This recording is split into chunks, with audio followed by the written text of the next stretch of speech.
Hello everyone, welcome to the second installment of a series of ELEC327 lab.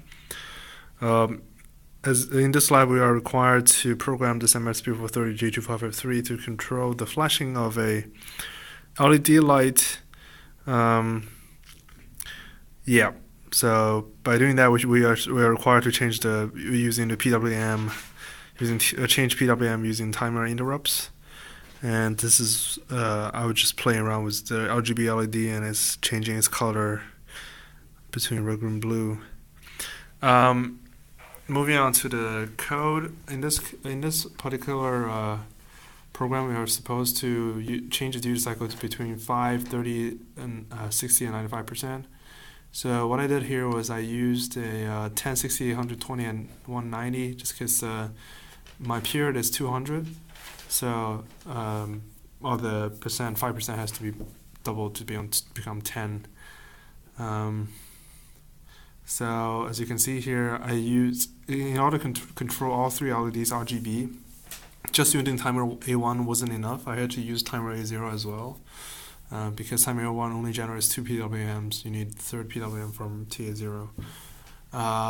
So here you can see the period is 200. The -1 here is because we count from 0, so you actually are counting from 0 to 199, that's 200.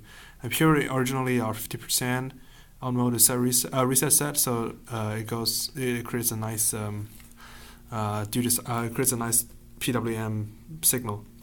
I also enabled the timer A0 with the same settings. They are using auxiliary clock, using VLO, and they're all in up mode. So it counts to whatever CCR0 value is, goes back to 0, and it counts to that again and goes back again. I also put the system in LP3 with interrupt enabled, so to save some power, enable interrupts. So there are actually two interrupt vectors here, because one corresponds to timer 1 interrupt, the other one is timer 0 interrupt. The interrupt routine here now just continuously changes the PWM by 5 and 4, just to differentiate them a little bit.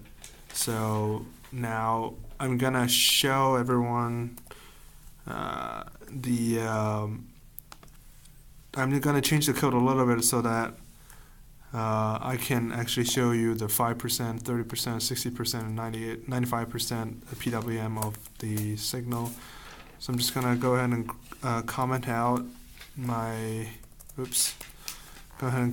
the little interrupt routine I wrote, and do this.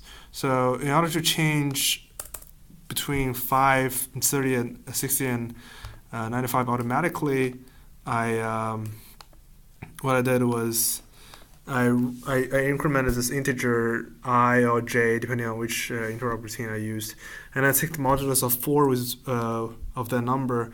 So this G number here and this R and B, they're gonna loop between 0, 1, 2, 3, and then by using that as an index and specify the number in the duty cycle, it changes the PWM automatically. The reason why there's a delay cycle here and there is because the P period of the LED is chosen in such a way that the LED cycles so fast that the human eye can't see it flickering. That also creates a problem, because every time the interrupt is triggered so fast that you can't see the color change. So what I have here is a long delay, so we can actually see it.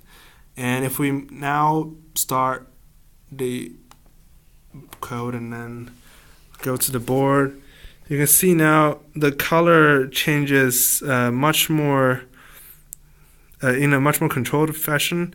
Now it kind of changes from blue to red and then to green. The reason why is all three LEDs are currently on. I didn't turn them off and on just to show you but you can see that they are in a very controlled manner. If the color is mostly blue, green and red are at 5%, and blue is probably at 95%. If it's red or green, basically whatever color is showing, that LED is at 95% PWM. Everything else is at a low value. So yeah, and there it is. Thank you very much. I'll see you next lab.